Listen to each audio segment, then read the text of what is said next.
Saludos amigos, saludos, bienvenidos y bienvenidas como siempre a esta jornada nueva de un conversatorio horizontal que transmitimos a través del canal 19 de Cinevisión en todo el país, en todos los cables y en el exterior a través de Dominica Network. Estamos en Facebook Live, Andrés Matos, y pronto estaremos de manera simultánea en YouTube, en Periodismo y Sociedad, para que usted también pueda hacer nuestros comentarios, intentando aunar esfuerzos para que construyamos una sociedad mejor, pero para todos. Quiero manifestar mi alegría porque está aquí ya de regreso, integrado, uno de los hombres buenos de este canal y de la televisión dominicana. Nosotros lo queremos mucho. Él es chiquito, es medio cosita, dice que vino más chiquito y que parte de su cuerpo está más chiquito, cosa porque está más gordito, pero es saludo para el pequeño que se integra desde hoy al trabajo y refuerza al equipo que ha estado aquí en el canal. Me siento alegre, feliz, porque eso indica que él ha sobrepasado estos vaivenes que da la vida, y eso es interesante. Yo lo felicito y les ruego que siga confiando en Dios en esa parte, no se ponga ni un día. Hoy tenemos muchos temas que tratar. Es Día del Medio Ambiente, Día Mundial del Medio Ambiente, 5 de junio, y de eso vamos a hablar en el transcurso del programa. Tenemos también un relato de estas grandes caídas de aguas, de lluvias en el país, y sobre todo los estragos en el sur del país, en todas las provincias del sur oeste, como Independencia, la parte de Azua, San Juan, Neiva y todas esas cosas que hizo de verdad mucho daño. De eso vamos a hablar también en el programa. Y, como no, de la presencia del pueblo en las calles, pues reclamando una mejor protección para el medio ambiente. Mientras tanto, también tenemos un día como hoy, lunes, la presencia siempre esperada, magistral, del doctor Alfredo Polanco, que nos traerá un tema de interés y de bastante actualidad en términos de la prevención a la salud, en términos de la orientación para la salud, que usted debe verlo. Por eso le agradecemos que sintonicen este conversatorio del doctor Alfredo Polanco. Siempre confiado en Dios, estamos con ustedes en otro esfuerzo para construir una mejor sociedad, pero para todos. Así es que vamos a una pausa para entonces ya venir con la presentación del doctor Alfredo Polanco, que está en la línea. Vamos a una pausa, Pinguilito, Manuel, y venimos de una vez con el doctor Alfredo.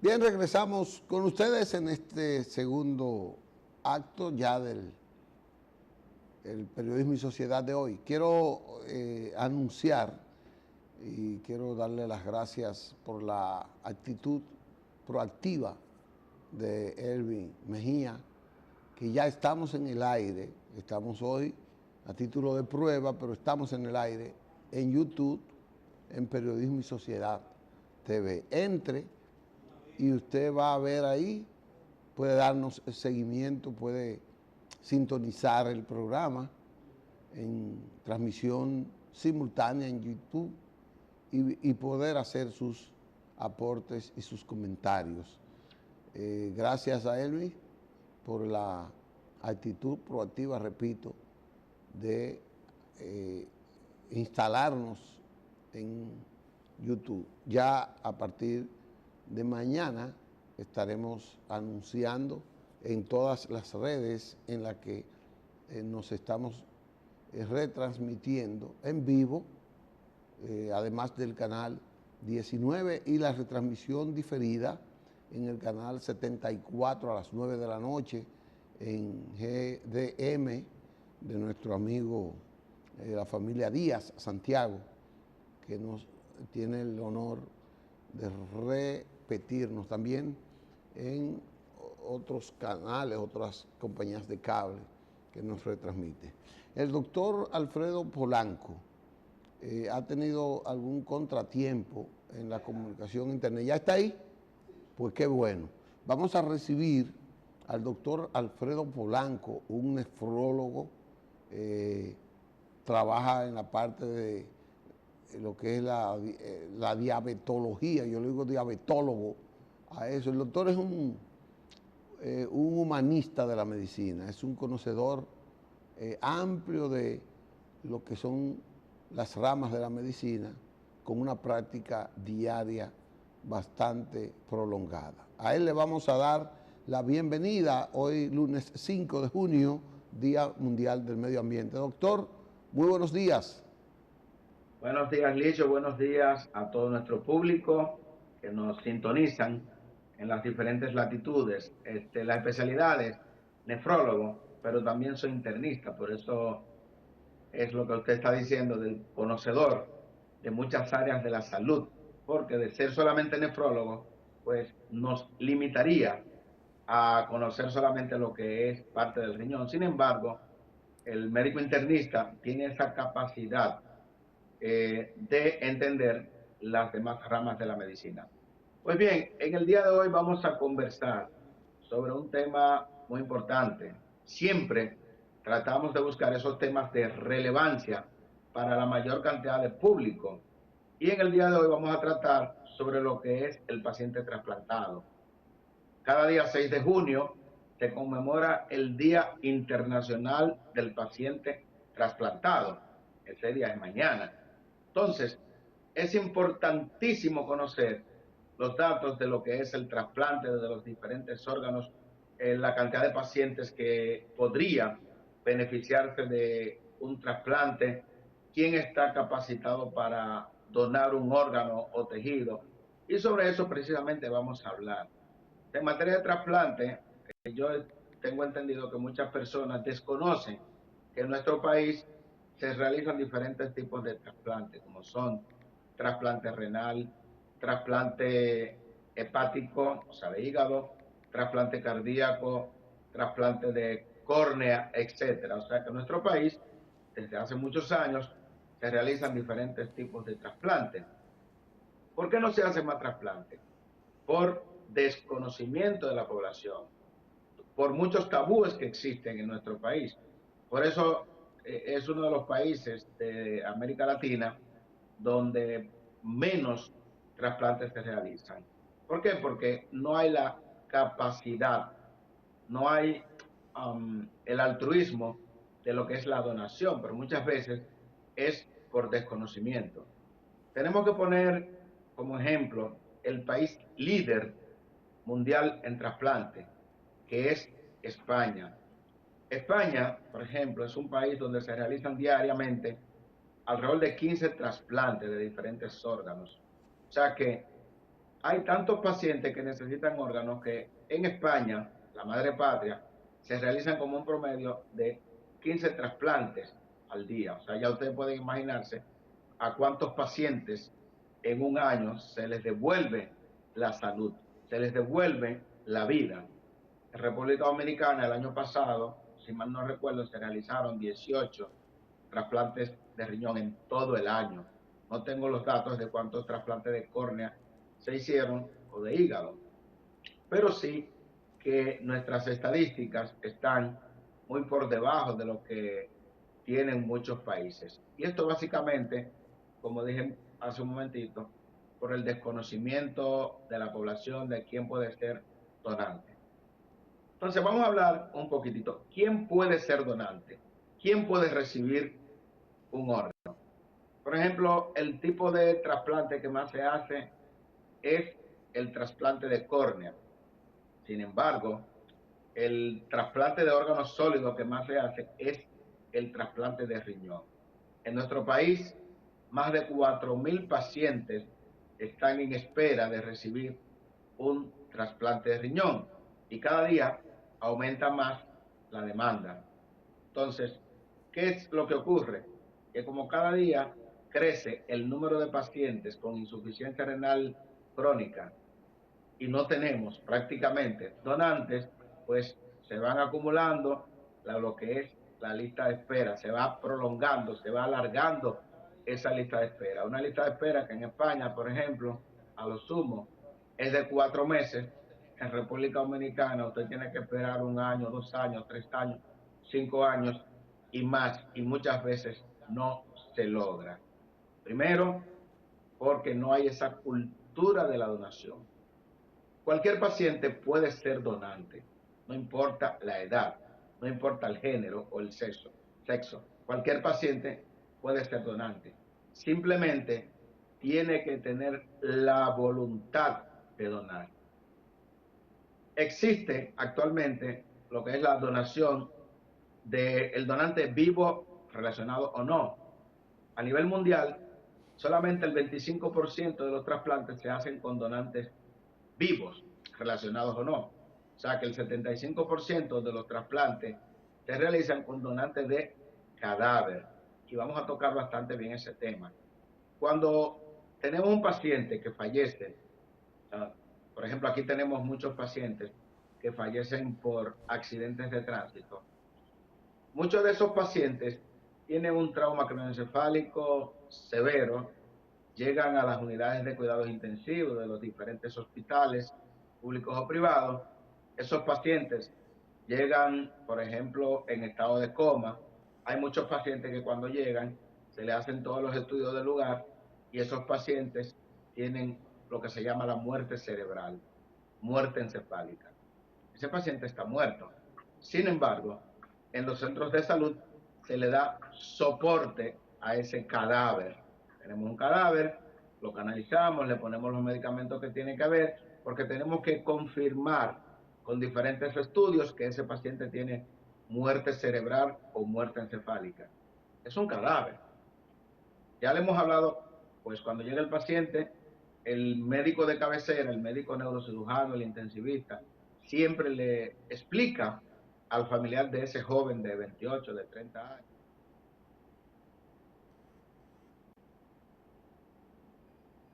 Los clínicos hablan de que el paciente tiene una muerte cerebral. Entonces, ese paciente se le hacen estudios complementarios, como es un Doppler, para ver si hay circulación a nivel cerebral. Se confirma que ese paciente tiene muerte cerebral, pues ya tenemos a un cadáver. Ahora bien, ese cadáver tiene órganos que se podrían utilizar para trasplantárselo a una persona que necesita, por ejemplo, ese órgano. Tenemos el caso de pacientes que necesitan una córnea, pacientes que necesitan un riñón, o sea que tenemos en un solo cadáver, tenemos un donante para 2 enfermos con insuficiencia renal crónica. O sea que podríamos sacar a 2 pacientes de la diálisis. Tenemos el caso del corazón, que se puede utilizar, aunque aquí en República Dominicana son pocos los casos de trasplante de corazón, pero tenemos que mencionar, pues esto es un programa que se ve en todas las latitudes, no solamente en República Dominicana, o sea que hablamos para un público de más allá.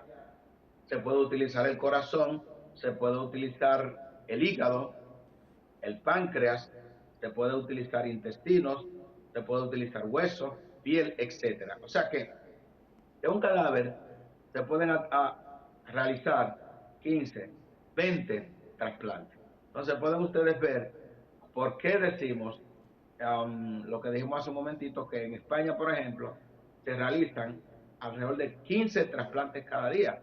Y es que un solo donante, por ejemplo, en el caso del cadáver, se puede utilizar para la extracción de múltiples órganos o tejidos para el trasplante. Doctor. En nuestro país, generalmente lo hacemos como en Estados Unidos, en Europa, en España.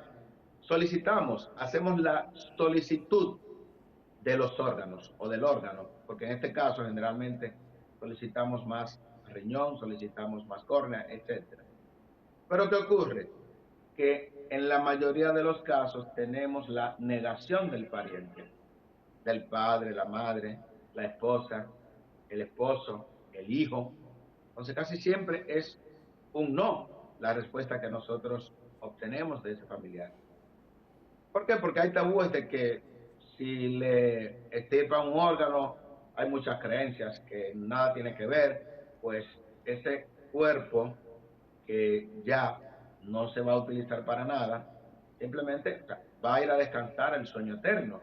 Sin embargo, hay órganos de ese cuerpo que se podrían utilizar. Y es como nosotros le decimos a los parientes que están en duelo, decimos, bueno, pero tu padre, tu madre, tu hermano va a estar sepultado, pero va a tener un órgano que va a estar en un paciente, porque ese paciente que recibió ese ese riñón le va a durar 15 años, 20 años, 25 años, 30 años o más. O sea que parte de ese cuerpo, de ese cadáver que está ahí, va a tener una larga vida. Se fue a destiempo el paciente porque tenía 30 años, pero ese riñón duró 30 años más, o sea, duró 60 años. Entonces, hay múltiples razones por las cuales usted debería convertirse en donante. Usted podría salvar, o otro podría Antonio, salvarle la vida a un pariente suyo. él no me Porque está oyendo, hoy, Manuel. sí, sí, estoy Ah, escuchando, dígame, Licho. no, que le quería hacer una pregunta, porque el Sí, gran dilema que tenemos es un tabú, es un factor cultural en donde en el que la gran parte de la población se afianza para no estimular el trasplante de órganos. Sin embargo, ya está evidenciado que es favorable, que es beneficioso, que es un gesto humano, pero que es también, hasta algunos hasta un gesto económico lo hacen, pero que es algo que ayuda a mantener la vida de un semejante, de un ser humano, quizás cercano a uno o no cercano a uno, en esa parte. Lo que quiero decirles es, ¿a quién le corresponde estimular, educar, para que esa conciencia se eleve con la donación de órganos en vida? Si se puede hacer esto por algún mecanismo. No sé si existiera alguna ley en este momento, si existe alguna ley que pueda fundamentar el trasplante de órganos. Yo tengo mucha experiencia y yo sí quisiera como que esto se generalice más. Dígame usted, ¿cuáles son los mecanismos, aparte de este que usted está haciendo aquí, que estamos haciendo en el programa, que son muy pocos los programas que hablan de esto, pero que pudiéramos estimular esa práctica? diga, es lo que se llama el Instituto Nacional de Coordinación de Trasplante, en sus siglas, INCOR, dirigido por el doctor Morales Villini. Es la única institución que existe actualmente que estimula al trasplante, pero eso debería de ser estimulado más por el Ministerio de Salud Pública, porque, por ejemplo, nosotros tenemos el gasto de un paciente con insuficiencia renal crónica en diálisis. ¿Cuánto es el consumo de diálisis? Aproximadamente 70,000 pesos mensuales, sin contar con los 3 o 4 internamientos que tiene ese paciente cada año. O sea, nosotros estamos hablando de que ese paciente va a consumirle al Estado, cada paciente con insuficiencia renal crónica, más de 1 millón de pesos al año. Ahora, ¿qué ocurre?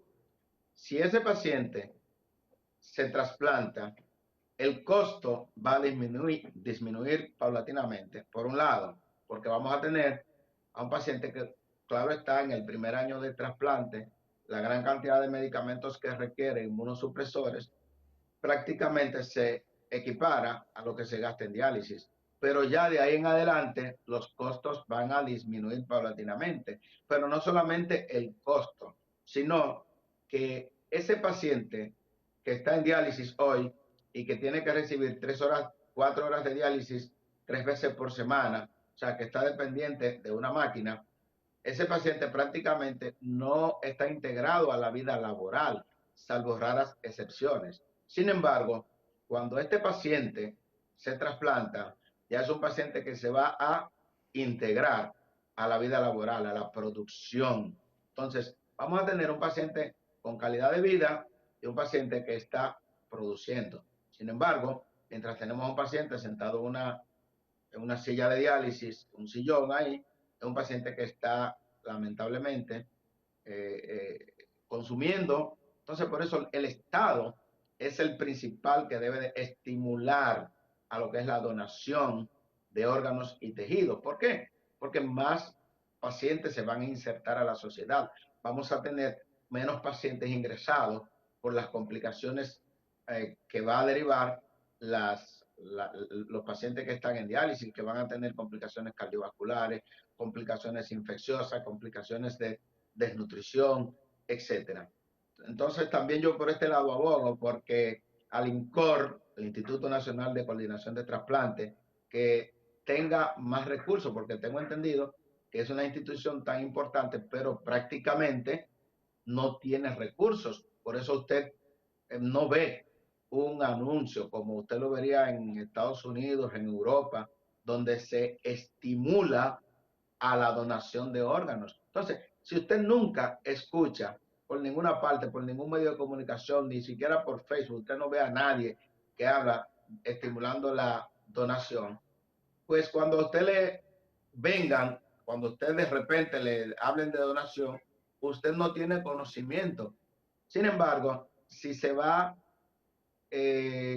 comentando, hablando de la donación, pues la persona van sensibilizándose y a la hora que le toque estimular o que le toque donar o que le toque ser quien autoriza que ese paciente que ya está en la unidad de cuidado intensivo, que ya no es un paciente, que es un cadáver y que tiene 2 córneas, que tiene 2 riñones, que tiene un corazón, que tiene un páncreas, que tiene un hígado, pues lo van a donar.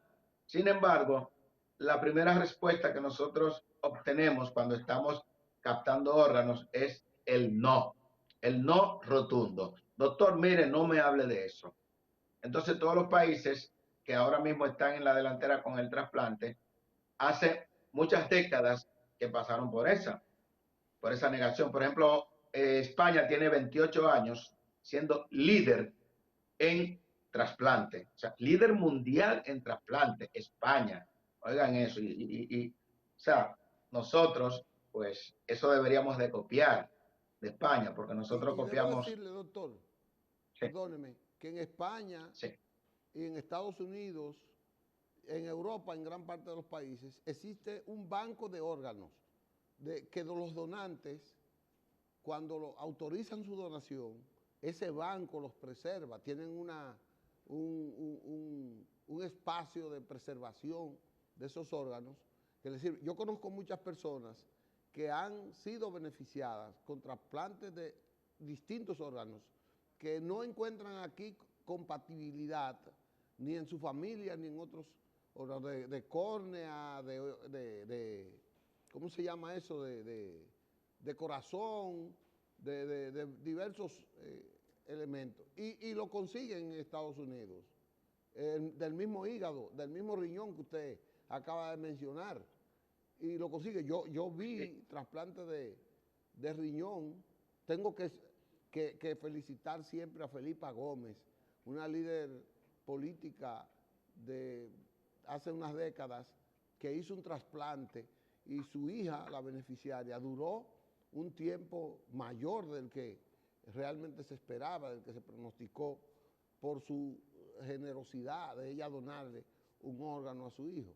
Y tengo una amiga, que es amiga suya también, que fue beneficiada con un trasplante de córnea, que no había en el país y tampoco había cómo tratarle su córnea a su hija. Y ella consiguió en una institución dominicana que le trasplantaran su córnea en tiempo récord. Creo que en 15 días llegó al país una córnea para esa joven que la necesitaba y que hoy tiene una vida nueva, una vida más segura, con mayores esperanzas por ese trasplante de córnea. Claro, muy atinado lo que dice Licho. Tengo a una paciente que dominico-americana. Ella tiene aproximadamente 30 años viviendo en Estados Unidos, periódicamente venía a realizarse con nosotros aquí y hace año y medio en Filadelfia, pues se le trasplantó un riñón de donante de cadáver. Actualmente ella está perfectamente bien, o sea, la vida le cambia a las personas cuando reciben un órgano y es por eso que nosotros estimulamos a que si usted no puede ser donante en vida, pues usted mismo dígale a sus familiares, porque todos somos nacidos, pero somos hijos de la muerte, podemos fallecer en cualquier momento. Entonces, si usted en vida, usted quiere que si usted tiene algún problema, pues que sus órganos lo tomen como donante, usted tiene que manifestárselo a la familia y dejarlo incluso hasta por escrito, y es bastante importante, porque nosotros tenemos el caso de muchos pacientes con muerte cerebral. Usted va, por ejemplo, a esas unidades de cuidados intensivos de los hospitales de trauma y usted va a ver una gran cantidad de pacientes que están en estado de coma. Hay que decir que la mortalidad en esos hospitales, no importa de qué país sea, un hospital de trauma es alta y nosotros tenemos una de las más bajas tasas de mortalidad por los pacientes que llegan a intensivos, por ejemplo, por trauma. Sin embargo, muchos de esos pacientes tienen muerte cerebral, entonces esos pacientes son excelentes candidatos para donación. Pero ¿qué ocurre? No se logra ni el 1% de esos pacientes. Lamentablemente, se llevan esos órganos a la tumba. Entonces tenemos el caso de que hay ocasiones en que hay pacientes que hasta tienen familiares en diálisis y aún así no aceptan la donación. O sea que tenemos que hacer una campaña bastante drástica, tenemos que hablar y hablar sobre la donación de órganos, tenemos que buscar, digo yo, varios de esos pacientes que han recibido trasplante de riñón, trasplante de hígado, trasplante de corazón incluso, para hacer spot televisivo, porque de la única manera yo pienso que se puede estimular, que se puede sensibilizar a la población, es que esos actores hagan anuncios y hablen a través de las redes sociales y expliquen cómo era su vida antes del trasplante y cómo es su vida actualmente. O sea, que Correcto, es importante. testimonial, eso es lo mejor que se puede hacer. Bueno, doctor, yo creo que hemos Brevemente, agotado un buen tema. Quiero que le envíe un mensaje final de reflexión que aumente la esperanza y que llame la atención para que este tema de la donación de órganos se empodere cada día más de la conciencia de los dominicanos. bien, lo primero que quiero apuntar es que cualquier paciente, no importa la edad, puede ser donante. Donante de cadáver o donante vivo, no importa la edad. Pero bueno, estimular más la donación de cadáver. Cualquier pariente que tenga una muerte cerebral y usted es el tutor, el responsable, pues usted puede tomar la decisión de que su pariente va a ser donante. Con respecto a el receptor, tampoco hay edad. O sea, no, porque yo tengo ya 10 años en diálisis y ya, no. Usted puede trasplantarse. No importa el tiempo que tenga el diálisis. No importa la edad. Siempre que su condición clínica soporte una cirugía ardua, laboriosa, usted califica para recibir un órgano. O sea, muchos pacientes no se han estimulado a inscribirse en la lista de espera porque piensan que no califican para recibir un órgano. Entonces usted lo que tiene que hacer, usted se está agilizando, converse con su nefrólogo, pregúntele a su nefrólogo si usted califica para recibir un riñón. Y yo estoy completamente seguro de que más del 99% de los pacientes van a estar en condiciones de recibir un órgano. Simplemente usted lo converse con su nefrólogo de cabecera. Y esa es mi reflexión. Vamos a estimular la donación de órganos, vamos a estimular el trasplante y como dice Licho, seremos un mejor país, pero para todos. Muchas Correcto. gracias. Pues muchas gracias, doctor, siempre expresándole nuestro agradecimiento y nuestras felicitaciones por esta capacidad explicativa que usted tiene, por esta capacidad pedagógica para convencer a la gente, para explicarle a la gente los problemas de salud y cómo prevenirlos. Porque en salud y en la vida, prevenir los acontecimientos es ganar vida en esa parte. Así es que muchas gracias y le esperamos el próximo lunes con otro tema tan interesante como este, doctor. Hasta luego. Bueno, el doctor Alfredo Polanco hoy con la donación de órganos, esta necesidad de aumentar la concientización para la donación de órganos. Vamos a seguir con esto, ojalá que podamos conseguir gratuitamente spot de eso, vamos a buscar las instituciones que tienen que ver con eso. Pero ahora vamos a una pausa y volvemos entonces ya con otros temas también de actualidad en el programa de hoy. Manuel, Pinguilito, vamos a una pausa cuando ustedes dispongan.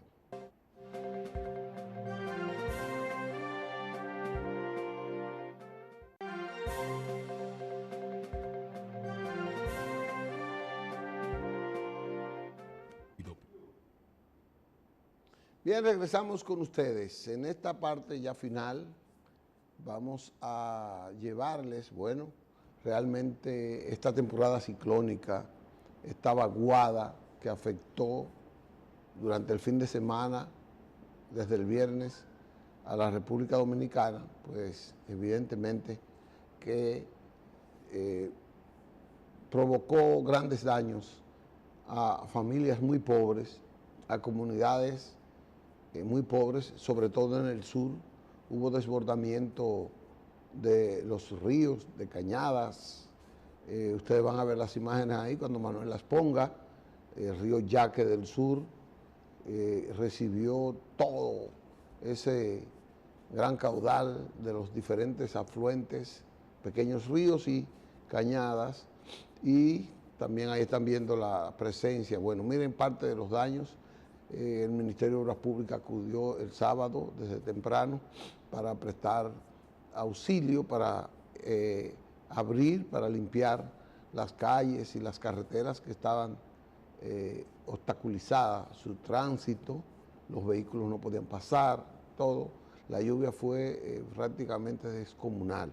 Y eso provocó, evidentemente, que el gobierno pues acudiera en auxilio de esa zona. Ahí ustedes pueden ver cómo se han manifestado las diferentes comunidades en esta parte. Estoy buscando un video que fue realmente, voy a ver si se lo puedo mandar a Manuel, sí, ahí le va a Manuel, para ver si lo podemos poner en estos minutos que quedan, porque ríos fueron desbordantes, se desbordaron. En Padre Las Casas, gracias a Dios que tienen un hijo ahí bastante activo, como fue el artista Quinito Méndez, nos dice que no se va. Manuel dice que no puede caminar el video y no vamos a poderlo pasar a tiempo. Pero ahí tú tienes una imagen de un río, del río, el Río Grande, el Río Grande, el Río Grande viene de San Juan, baja hacia Neiva, Jimaní, por ahí, y ese río prácticamente se desbordó, ese río bajó a Cántaro, por ahí. Gracias a Dios que el gobierno fue el ministro de la Presidencia con todo un equipo de distintas instituciones, Obras Públicas, INAPA, Agricultura, la Oficina de Desarrollo Fronterizo, y le expresó la solidaridad del gobierno ahí. Siempre se habla de la necesidad de que en esas zonas, no quiere decir que haya sido así en este momento, pero una de las cosas que debe ponerse en práctica ahora con la ley de desarrollo territorial es ver cómo se ubica la familia y se impide que la familia se asiente en las laderas de los ríos, en las orillas de los ríos, de las cañadas, de los arroyos. Yo sé que no es posible, que no es fácil porque esto es un país muy pobre, donde el déficit de vivienda es de muy alto nivel, aunque los gobiernos han construido centenares de miles de viviendas, nunca alcanza. Y en los campos las viviendas son muy pocos, porque los gobiernos tienen la visión o esa inclinación a construirle a la gente que ha migrado del campo a la ciudad y ha establecido los semilleros de pobreza que hay en el país. Entonces los gobiernos, al ver esos semilleros, quieren cambiar la parte de pobreza que se ve y les construye su vivienda, aunque la gente no tenga de qué vivir. Pero llegará un momento donde la gente sea tentado. Mira, a ti te vamos a hacer una casa, te vamos a dar donde trabajar. Ahora con las cooperativas agrícolas, agropecuarias, ojalá que eso se convierta en una realidad en todo el país, para que mucha gente con vocación campesina, con vocación productora, estimule la producción agropecuaria. Los alimentos siempre tendrán mercado. La producción de alimentos siempre tendrá mercado. A veces se ponen caros, otras veces baratos, pero siempre tendrá mercado. Y los gobiernos lo que tienen que buscar es una raya de equilibrio, un nivel de equilibrio, donde el productor no pierda por diferentes maneras. Puede ser por la comercialización, puede ser por el subsidio, puede ser por la protección a la producción en distintos rubros con préstamos, financiamiento y sobre todo el mercado, porque la producción tiene que tener mercado rentable en esa parte. Yo fui al sur, yo fui a San Juan la pasada semana y yo veía la orilla de esas carreteras, pero miles de racimos de guineos, de plátanos, en las orillas de las carreteras, esperando que alguien se pare para comprarlos. Y yo compré barato, plátano barato. Me salieron, óigame, yo compré casi 100 plátanos, 80 plátanos por 300 pesos en Asua. 80 plátanos por 300 pesos. Me llenaron una funda de plátano por 300 pesos. Eso quiere decir que me lo vendieron casi a 4 pesos el plátano. Aquí, 20 pesos. Y eso se puede solucionar con un problema de la comercialización. Yo estoy hablando de yo hoy me desayuné con plátano de eso que traje de Asua. Así es, y fue el miércoles que fui, a 4 pesos. Me dicen los muchachos que debo dejar de hablar de esas cosas. Ya llegó el pequeño y el pequeño tiene un látigo cuando dice cállese, cállese. Yo me voy a callar, pero mañana, si Dios quiere, vuelvo con ustedes y volvemos a hablar de este y otros temas. Hasta mañana, si Dios quiere, y recuerden que ya estamos en YouTube en vivo. Gracias, Elvin, por colocarnos en esa plataforma. Vamos mañana a avisarles de nuevo otro Periodismo y Sociedad.